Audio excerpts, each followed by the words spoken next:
والصلاة والسلام على من لا نبي بعد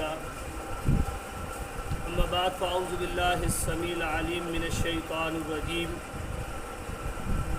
بسم الله الرحمن الرحيم ولا تقولوا لمن يقتل في سبيل الله اموات بل احياء ولكن لا تشعرون۔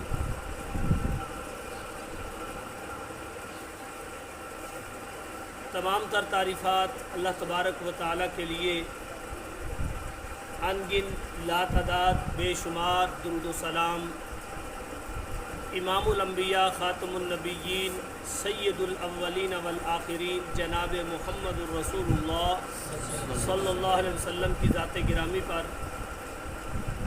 حضرات گرامی قدر، عشرہ محرم کی مناسبت سے اہل بیت کے فضائل، مناقب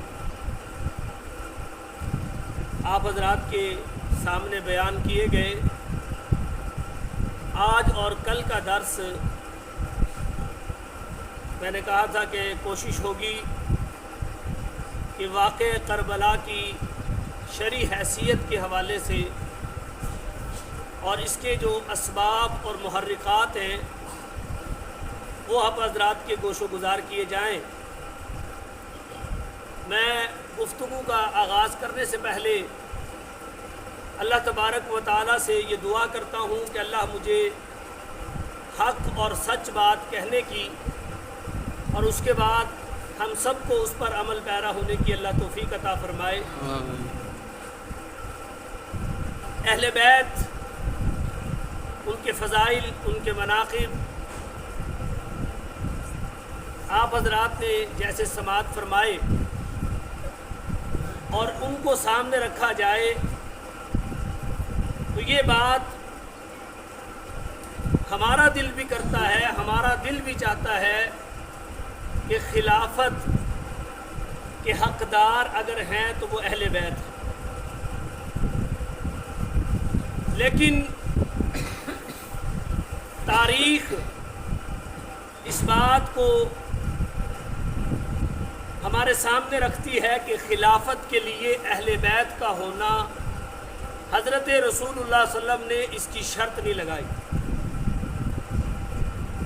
اگر یہ شرط ہوتی کہ خلافت اہل بیت کا حق ہے، پھر خلافت کے منصب پر حضرت رسول اللہ کے بعد سیدنا ابو بکر صدیق نہیں، پھر سیدنا عباس کو خلافت کے منصب پہ فائز ہونا چاہیے تھا،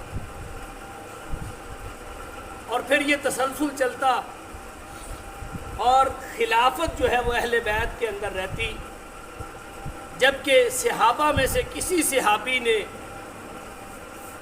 حضرت رسول اللہ کی وفات کے بعد اس اجلاس میں، اس میٹنگ میں جس میں مہاجرین، قریش اور انصار موجود تھے،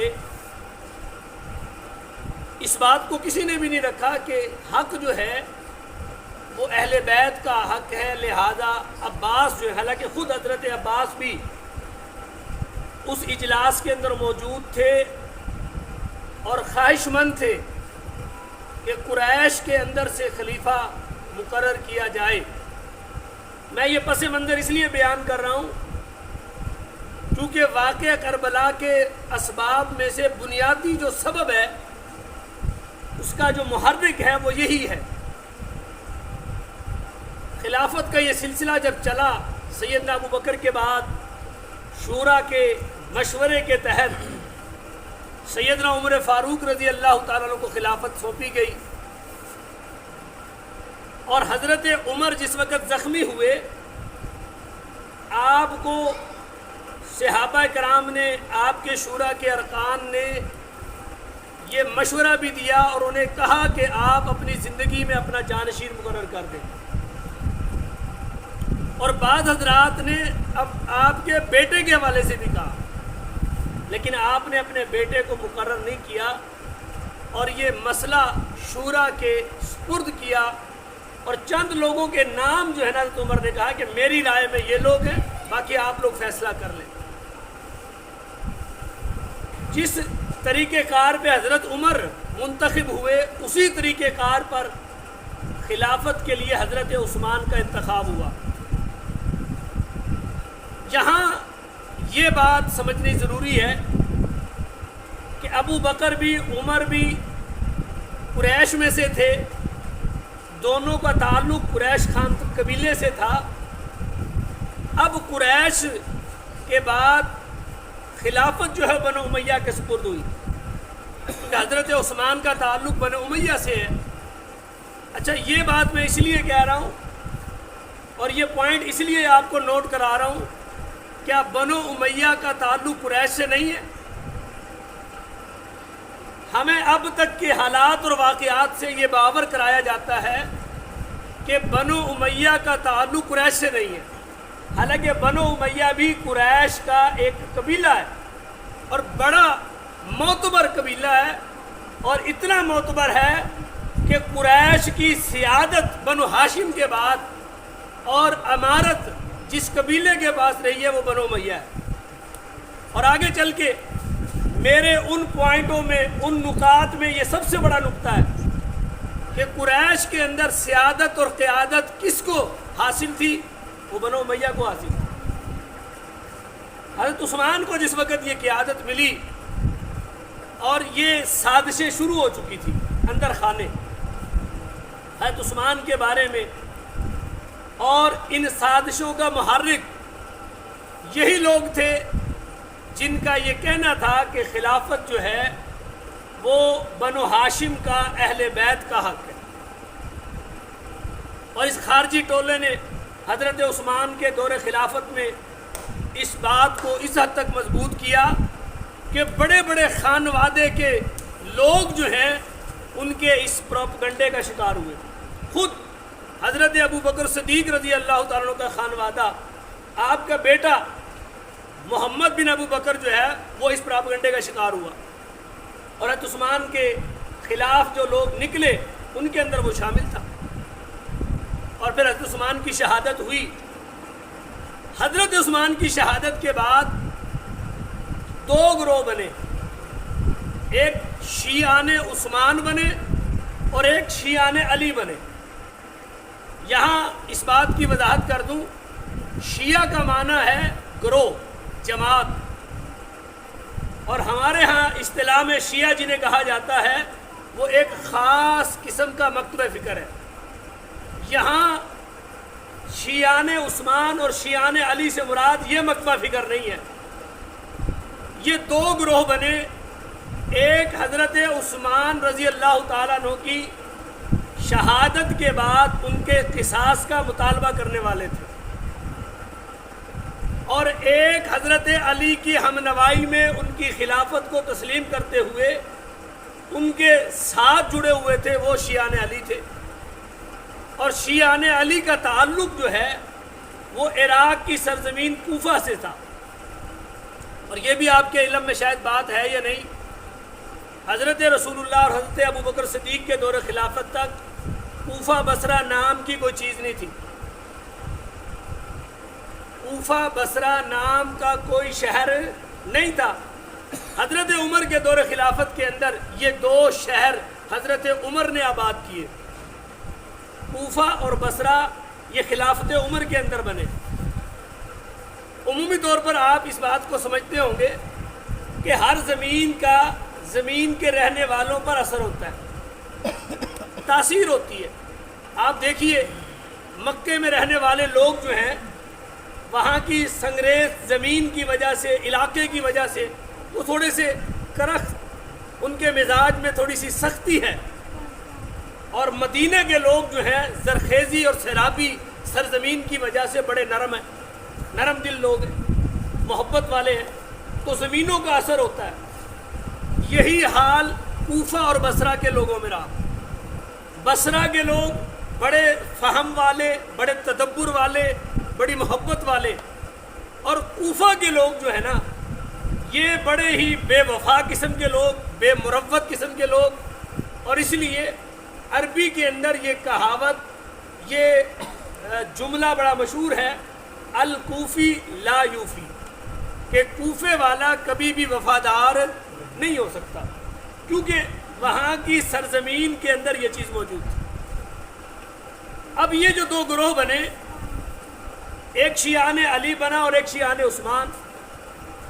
شیعان عثمان جو ہے وہ عام طور پر عام مسلمان تھے، معاملہ چلا حضرت علی رضی اللہ تعالیٰ کی پوری خلافت کا زمانہ۔ آپ یقین جانیے حضرت علی اپنے دور کے اندر انہی بغاوتوں کو، انہی سازشوں کو ختم کرنے میں رہے، اور حتیٰ کہ آپ خود جو ہیں انہی سازشوں کا شکار ہو کے شہید ہو گئے۔ حضرت علی کے بعد خلافت جو ہے ان کے بڑے صاحبزادے حضرت حسن رضی اللہ تعالیٰ کو سپرد ہوئی۔ ہم یہاں پہ کوئی اعتراض نہیں کرتے، کوئی بات نہیں کرتے، کیونکہ بعد کے اندر جو اعتراض کیا گیا اور حضرت عثمان کی خلافت کے خلاف بھی جو بات اٹھائی گئی کہ حضرت عثمان نے اپنے دور خلافت میں اکبرہ پروی کی، اپنے خانوادوں کو، اپنے خاندان کو، اپنے قبیلے کے لوگوں کو وزارتیں دی اور گورنرشپ دی اور جو ہے حاکمیت دی، بڑے بڑے عہدے دیے، یہ الزام تھا۔ حضرت علی کے بعد حضرت حسن کا بننا یہ بھی ایک اعتراض کی بات تھی۔ کیا یہ موروثیت نہیں تھی؟ باپ کے بعد بیٹے کی بننا، میں نے یہ بات شروع میں باپ کے گوش و گزار کی کہ حضرت رسول اللہ نے خلافت کے لیے بنو ہاشم یا اہل بیت کا ہونا شرط آپ نے نہیں لگائی۔ چلے حضرت حسن بن گئے۔ حضرت حسن نے جب خلافت سنبھالی، حالات اور واقعات دیکھے، 6 مہینے کے اندر انہیں یہ بات سمجھ آ گئی کہ یہ میرا کام نہیں ہے، یہ میں نہیں کر سکتا، اور حضرت رسول اللہ کی اس پیشن گوئی کو حضرت حسن نے پورا کیا۔ آپ نے فرمایا تھا یہ میرا بیٹا 2 مسلمان گروہوں کے اندر صلح کا باعث بنے گا، 2 مسلمان گروہوں کو جوڑنے کا باعث بنے گا۔ حضرت حسن رضی اللہ تعالیٰ نے حضرت امیر معاویہ کے ساتھ صلح بھی کی اور خلافت ان کے سپرد کی، اور صرف سپرد نہیں کی بلکہ ان کے ہاتھ پر بیعت بھی کی۔ یہ حقیقت ہے، وہ بات جو کتب تاریخ کے اندر موجود ہے اور ان کی اپنی کتابوں کے اندر موجود ہے۔ ملا باقر مجلسی الخلافہ کتاب کے اندر اپنے آپ اس بات کو لکھتا ہے، اور معتبر شیعہ کتاب جو ہیں وہ اس بات کو لکھتے ہیں کہ حسن مجتبیٰ نے امیر معاویہ کے ساتھ صلح کر کے بغیر کسی زور کے زبردستی کے خلافت امیر معاویہ کے سپرد کی اور ان کے ہاتھ پہ بیعت کی۔ آپ کے بھائی حسین رضی اللہ عنہ نے بھی بیعت کی، اور اہل بیعت کے جتنے بھی تھے سب نے حضرت امیر معاویہ کی بیعت کی، اور پھر امیر معاویہ رضی اللہ تعالیٰ عنہ کا دور خلافت 20 سال ہے، 20 سال، کوئی 1-2 سال نہیں۔ اور یہ بات میں اس لیے یہاں پر بڑے زور کے ساتھ کہہ رہا ہوں، تاریخ اسلام کے اندر عہد خلفائے راشدین کو نکال کر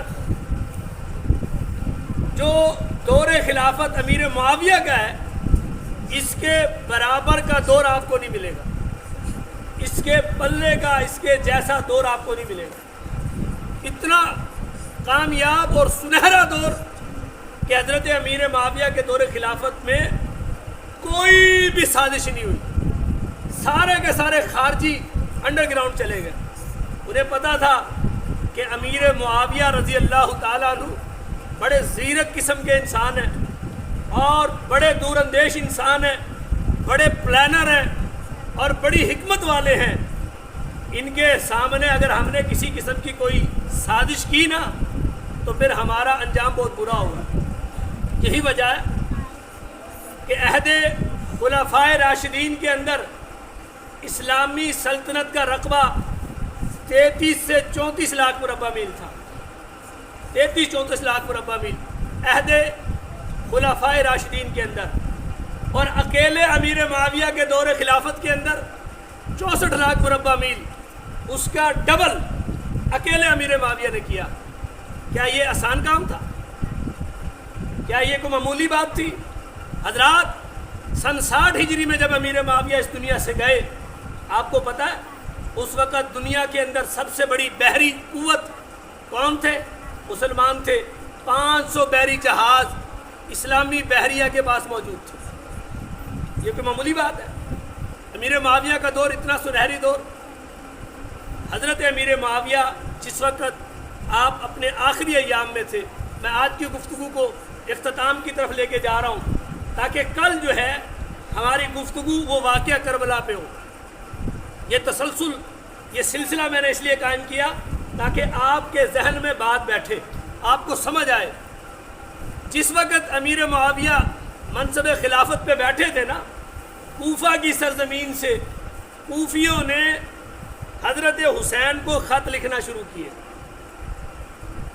اور خط کیا لکھے، اور یہ کتاب کا حوالہ میں آپ کو دے رہا ہوں، شیعہ مورخ کا حوالہ دے رہا ہوں، اور اس میں یہ لکھا ہوا ہے کہ جس وقت حضرت حسین کو کوفیوں کا خط ملا نا، تو حضرت حسین نے جواباً خط لکھ کے بھیجا۔ انہوں نے کہا یہ امیر معاویہ کا دور خلافت ہے، امیر معاویہ بڑے عقل مند، بڑے ذہین آدمی ہیں، ان کے دور خلافت کے اندر خروج کرنا، بغاوت کرنا اور خلافت کے لیے نکلنا یہ ابھی وقت مناسب نہیں ہے، جب تک امیر معاویہ صبر کرو، حالات ابھی اس کا تقاضا نہیں کر رہے کہ ہم نکلیں۔ لیکن انہوں نے 20 سال حضرت حسین کو خط لکھا، اور خط لکھ کے حضرات گرامی قدر حضرت حسین کو اس بات پر ورغلایا، ابھارا کہ جناب والا خلافت تو آپ کا حق ہے، آپ خلافت کے حقدار ہیں، آپ جو ہے نا صحیح معنوں میں اس وقت امت مسلمہ کے لیڈر ہیں۔ اور میرے بھائیوں، آج ہمیں چند لوگ مجھے آگے یہ کہہ دیں کہ جناب ہاشمی صاحب آپ بڑے باصلاحیت ہیں، آپ کو بولنا بھی آتا ہے، آپ کے پاس یہ بھی ہے، یہ بھی ہے، آپ اس علاقے کی رہنمائی کریں، میں بھی تیار ہو جاؤں گا۔ چند آدمی آ کے مجھے ابھارے اور مجھے پمپ کریں تو میں بھی تیار ہو جاؤں گا، بھائی کیوں، چند لوگوں کی اس پہ جو ہے نا کھڑا ہو جاؤں گا۔ وہاں تو 20 سال اور شہید اعظم کتاب کا مورخ لکھتا ہے، ان کا مورخ 1-2 خط نہیں، 1,00,000 خط، 1,00,000 خط کوفیوں نے حضرت حسین کو لکھے تھے۔ کل میں ان کا تذکرہ بھی کروں گا تفصیل کے ساتھ۔ حضرت حسین کو خط لکھتے گئے اور کہتے گئے کہ آپ مستحق ہیں، آپ مستحق ہیں، آپ حقدار ہیں۔ میں یہاں پر ان کے اس دعوے کا رد کرنا چاہوں گا جو میں نے آغاز میں بھی کیا کہ یہ بہت ہی، اور آج بھی ہم یہی سمجھتے ہیں، اور یہ تناظر ہمارے سامنے رکھا جاتا ہے واقعہ کربلا میں، ایک طرف حضرت حسین کو اور ایک طرف حضرت یزید کو رکھا جاتا ہے۔ شخصیات کو نہیں دیکھا جاتا۔ جب ریاستوں کی سیادت اور قیادت ہوتی ہے وہاں شخصیات نہیں دیکھی جاتی، اور اسلامی خلافت کے اندر کبھی شخصیتوں کے اوپر خلافت نہیں رکھی گئی۔ حضرت حسین کا جو مقام ہے، آپ کا جو درجہ ہے، یزید اس کو پہنچ بھی نہیں سکتا، یزید اس کو پہنچ بھی نہیں سکتا۔ آپ صحابی بھی ہیں، آپ نواسہ رسول بھی ہیں، آپ اہل بیت بھی ہیں، آپ حضرت رسول اللہ کے چہیتے اور بیٹے بھی ہیں، آپ کا مقام کہاں؟ اور اس کے مقابلے میں یزید، آپ یہ تقابل ہی غلط کر رہے ہیں، یہ تقابل بنتا ہی نہیں۔